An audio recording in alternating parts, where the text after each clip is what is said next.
Arthur, welcome to the Wharton School. I'm going to begin to ask you about your time with the New York Times as publisher of the New York Times and chairman of the New York Times companies.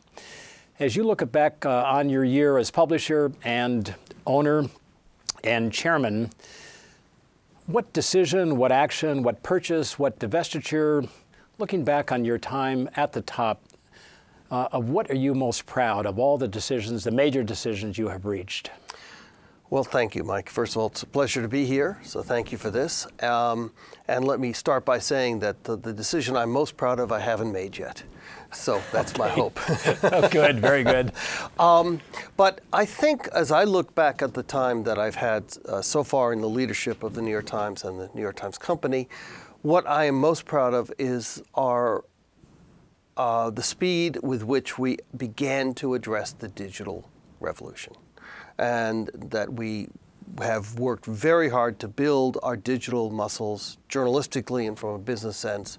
nytimes.com, all of our various apps, our iPad app, and the continuing evolution. And that was something that we took on very early in this evolution.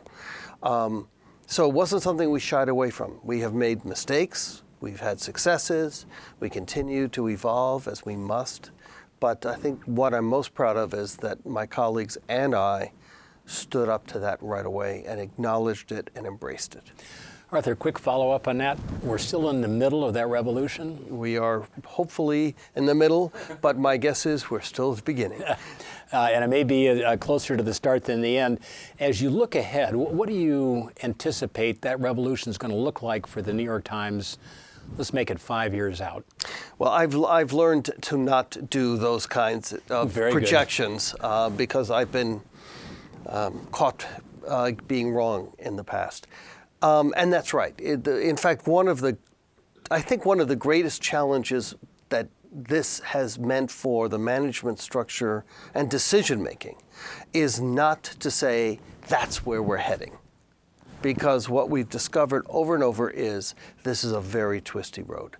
And if you think you're going that direction and the road curves left, you're going to be in trouble.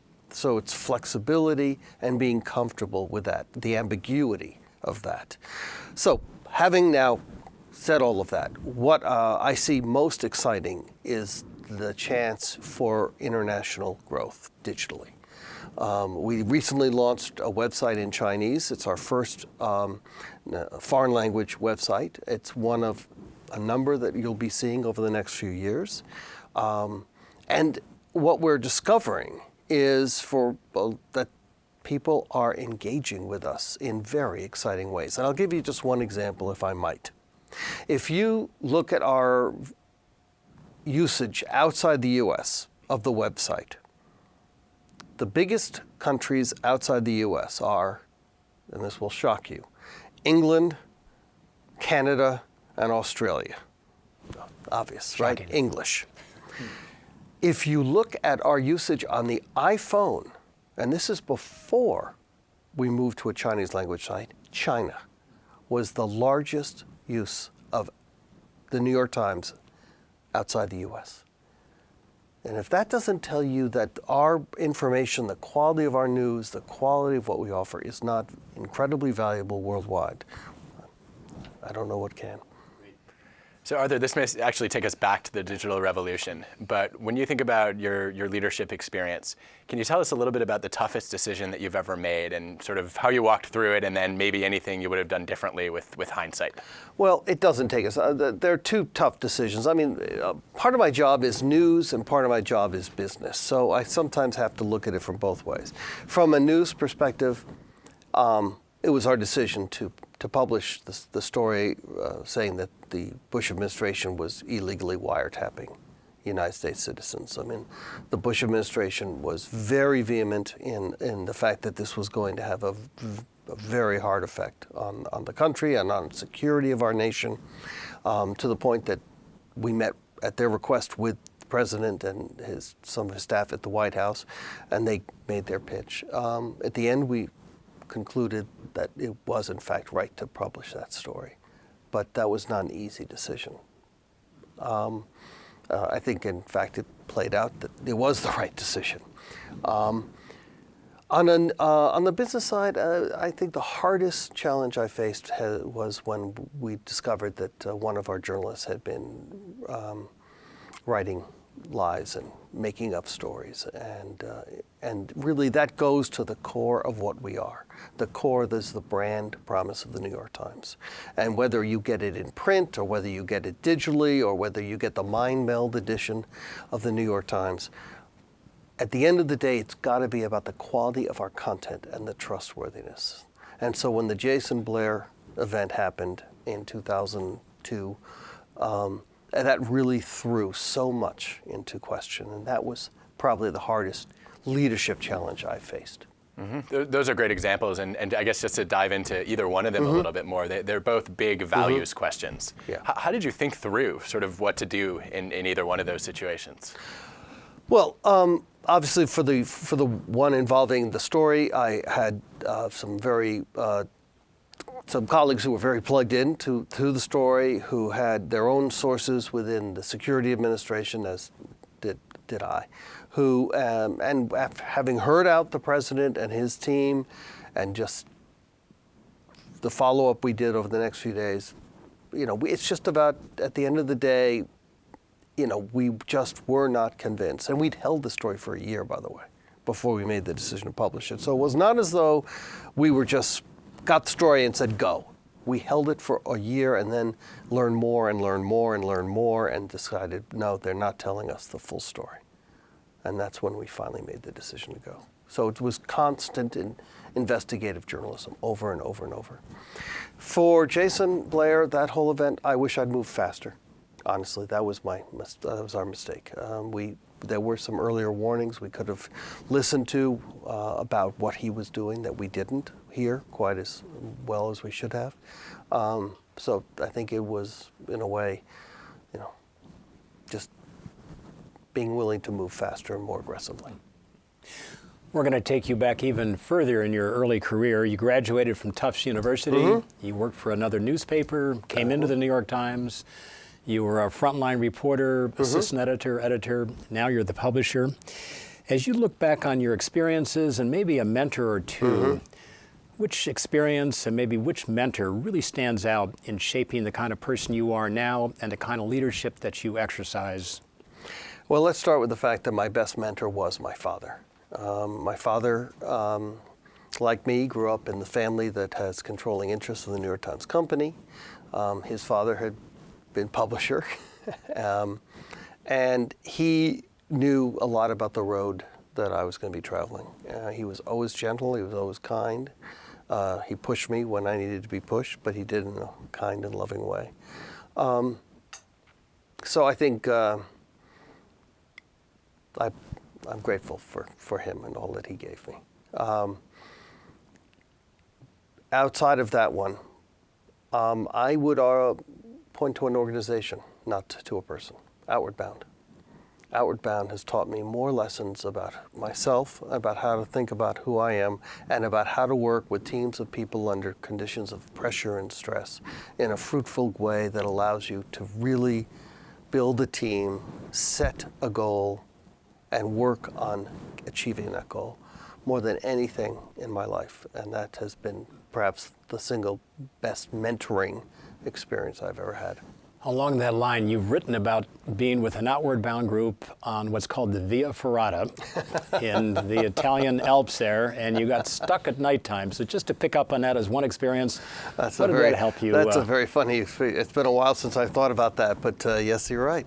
Well, that was a perfect example. We had a group of guests that we'd invited on a 4-day Outward Bound trek in the Italian Alps, the Via Ferrata. The first day, we were moving way too slow. A lot of these were people new to these kinds of experiences, being at altitude, being clipped into a wire, and knowing that if for any reason you slipped and the wire came out, you were going to fall to your death. Just small things like that. And when the dark fell and we started to run out of water and other things, we broke ourselves into small teams. And just said, look, now this is the time where we break down to groups of 5. And I led one of those teams because I've been involved with Outbound many years. And we had other team leaders, and we just we said, our goal is to take care of ourselves. And one of the great lessons of Outward Bound, and I actually had to use it on this particular trip, was when the slowest person is keeping you from getting to where you need to go, the worst thing you do is yell at them, because that only slows that person down further. What you really do, you reach into their pack and you take something heavy out of their pack and you put it in yours.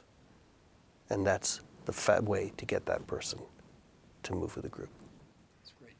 That's a really nice metaphor for leadership, and it connects very nicely actually to one of our other questions, which is if you look back on maybe what you thought leadership was about early in your career, and your current view of what leadership entails, how has it changed over time?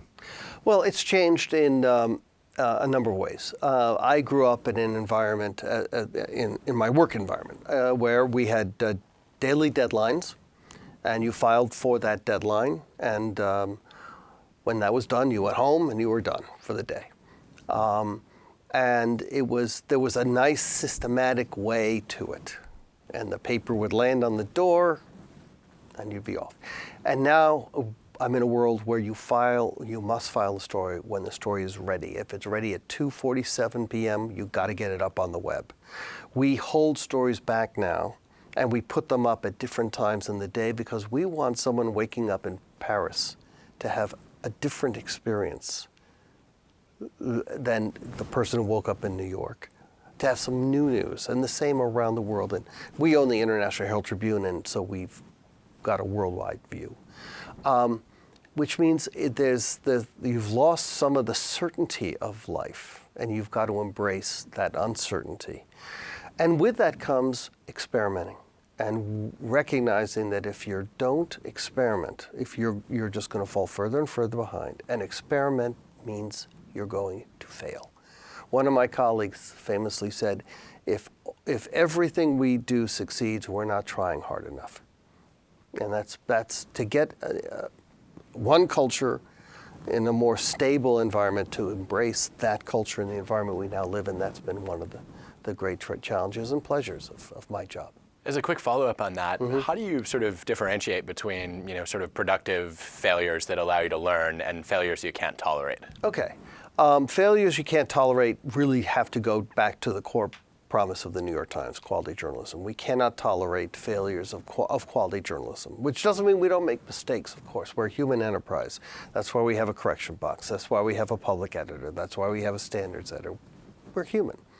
But there are certain levels of mistakes you cannot allow, or else it's going to deflate the brand in a way that's unacceptable. On the business side, early on, a number of years ago, we made a first attempt to charge on the web. Time Selected was called. It focused on our editorial content, and in particular, our op-ed page columnists, so Tom Friedman and Maureen Dowd, et cetera.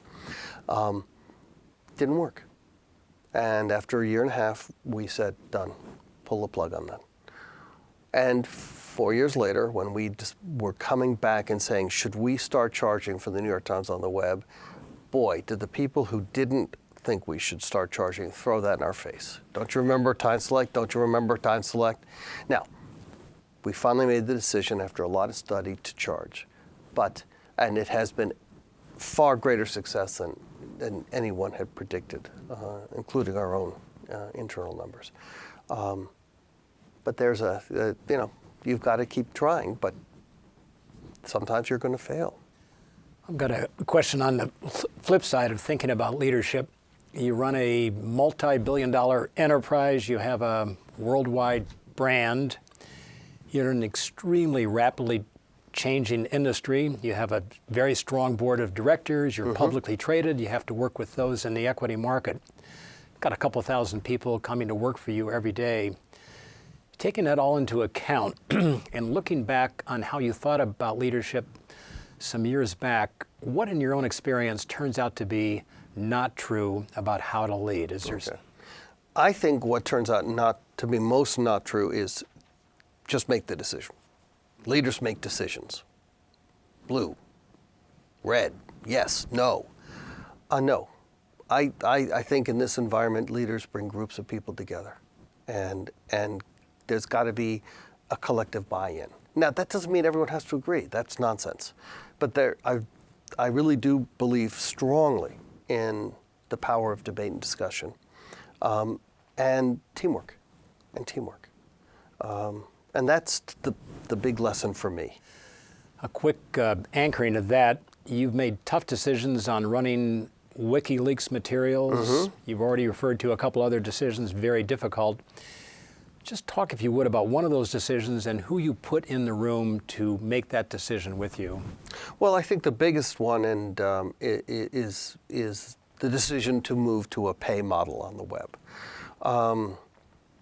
There was massive internal debate on this one. I mean, there were people who absolutely were committed to the thought that if we did this, we would be just destroying ourselves digitally. We'd be carving ourselves away from the digital ecosystem. There were other people who said firmly that, look, we've got to create a model because the move is shifting from advertising to circulation. We're seeing it in print. We've got to see it in digital.